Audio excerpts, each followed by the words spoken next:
mbongo nyonso business nyonso oyo ezokose créer ezokosalema na grâce na ba méthode oyo babengaka ya lutte contre le changement climatique.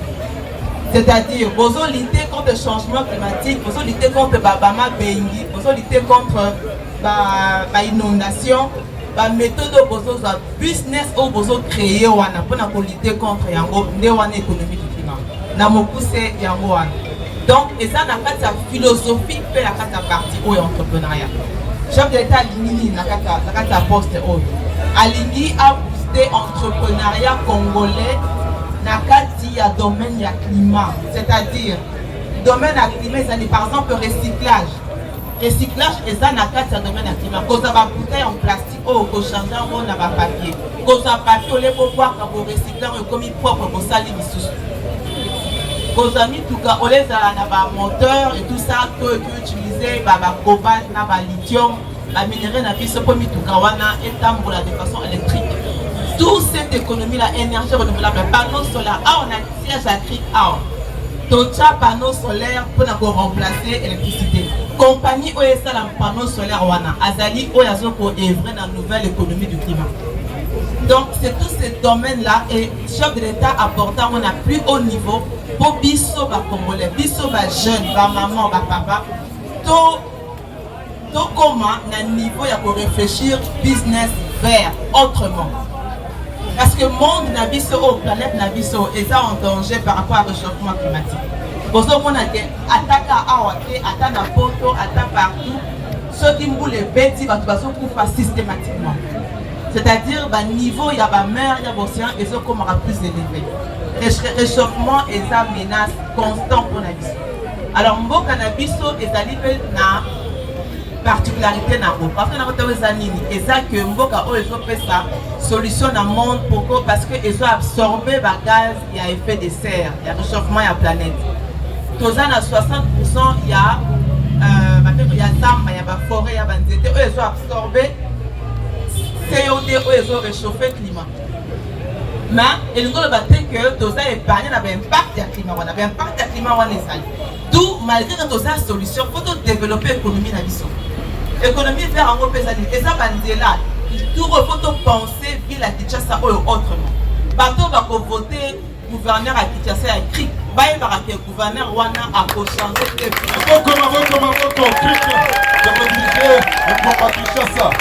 c'est pour la gouverneur donc, Ezali, vision Oyo, il y a chef de l'État, pour la nouvelle économie du climat, et ça pour créer ville verte. Oyo, accès à la piéton, Ezali, accès à la parc, Ezali, accès à la tout limité. Donc, encourager le vélo. Et ça, on a l'ingamingi, en fait, même. On a apprécié Mingi. Ezali Amsterdam, Ezali nouvelle comment on appelle ça? Hollande. Na Hollande, ceux qui au pays, aux Anamutuka, au perdre de temps. Tout le monde est à vélo. Bah tout le monde se bat tant pour la vélo. Nanga pe na kende kuna na somi vélo ami balé pour pousser la ciment. Parce que Zélé ça vous mais pas autant pour la vélo. Mais une très belle ville. Mobimba vélo na vélo. Ba maman va se pas bongisa vélo pour na bana na classe. Vélo. Tout le monde vélo. Pourquoi? Parce que par tout cas, ils ont pollué, ils ont fait ça par gaz, il y a fait des serres, ils ont battu des charbons, ils ont matalicolo, ils ont fait des essentiels, ils ont fait ça par poumon et tout ça. Donc, il faut tout changer de mentalité. Le président de l'État a la vision encore d'avenir, vraiment un visionnaire pour l'économie, pour le pays, comment on sera plus tard pour lutter contre le changement climatique. C'est vraiment une grande opportunité. Je ne voudrais pas que, bien évidemment, moi parti, pour nous yemba. Pour le président n'a pas commenté ou anaté. Les années bino pour réfléchir comment est-ce que vous pouvez développer l'économie à Climat. Comment est-ce qu'on peut vous accompagner dans le cadre d'un chef de l'État. C'est vraiment ça. Et ça peut bateau bon ça la babola oyo et ça fonctionner sans que va katamakala. Nyon souvent des ça activité oyo et ça c'est pour lutter contre le changement climatique. Namboka oyo ya na Europe. Va signer un document à partir de 2000, je crois 2025, 2024 ici. Nana Moustika Teawa, on me trompé en été, mais c'est très récemment ici. Parmi tout cas, il y a diesel et beaucoup d'associés. C'est-à-dire que non, parmi tout cas diesel, on a mis sur le côté planté, voyant au bord qu'on est absolument tout ça pollué. Alors, bana Congo, go fongola miso. Dit comme la planète, ils ont dit comme la bisognos, c'est comme bana au boso bota. Par contre, vivre na planète, ni na mokili, ni tout autre baby, ça mon réchauffement climatique. Tout changer par approche, tout changer bizarre.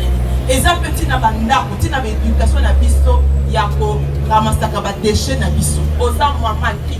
Ba monoto qui papier, pardon, go bois ka chasseté.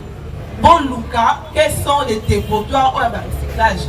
On va travailler là-dessus pour communiquer, pour que na kochaka ba plastique na bino et tout ça. Ça commence par là. Ça changement, il y a toute une mentalité à la population là-dessus. Je remercie que nous sommes mingi, quand des beaux alliés comme on a pour Yambaray, soutien à bino, prière à bino, togo et élévation. Dieu nous a accordé ça. Ça dépend de vos prières, d'engagement à bino, n'andenge vous travaillez. Et je serai à votre écoute. Je serai là à vos bords, disponible pour Nagoyo Kabino et tout ça. Je ne sais pas s'il faut que je parle en français pour que la presse prenne notre parti. Merci beaucoup tout le monde. Vous êtes sur...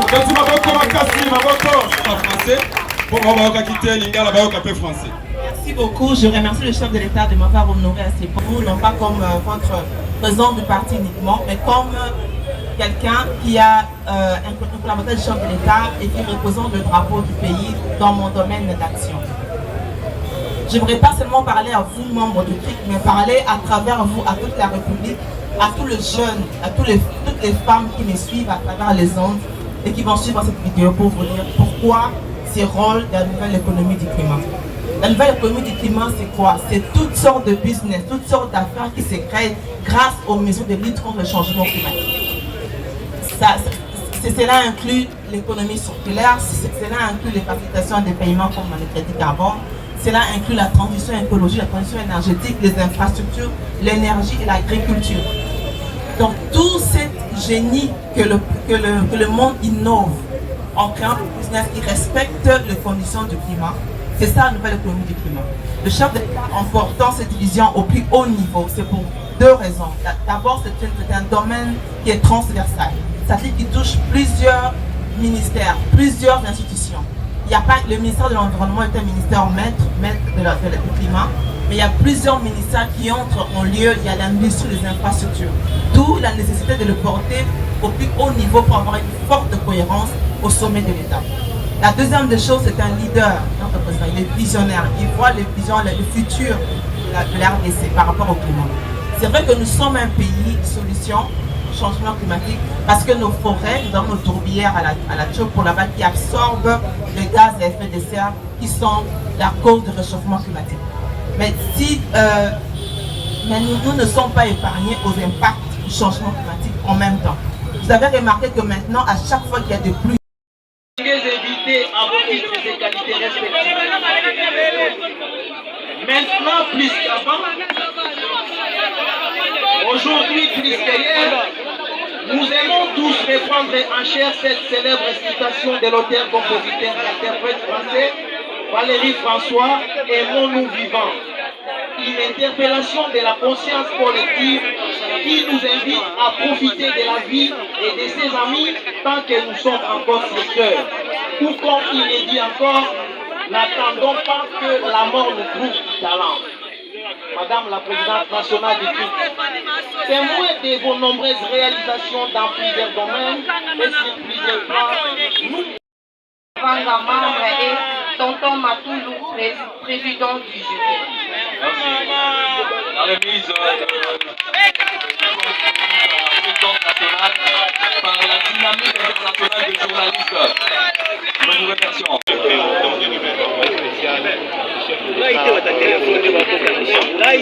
Nous avons organisé cette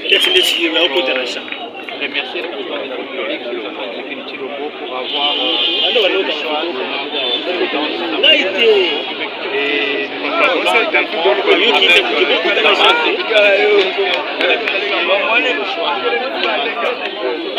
avons comme elle est à la tête de ces domaines, s'il faut dire ainsi, et elle donnera le meilleur d'elle-même ensemble avec son parti politique qui milite justement pour l'intérêt général de la population.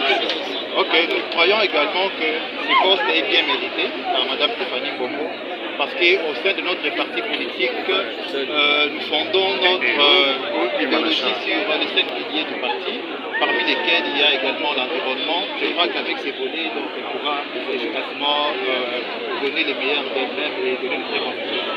Un mot des réconforts pour votre secteur, pour ceux-là qui disent que ça ne va pas marcher, surtout dans les domaines de réchauffement climatique. Bon, de toutes les façons, nous savons qu'il y a des négativités. Laissons les temps au temps et vous verrez vous-même que Madame Becquerel est très bonne. En Lingala.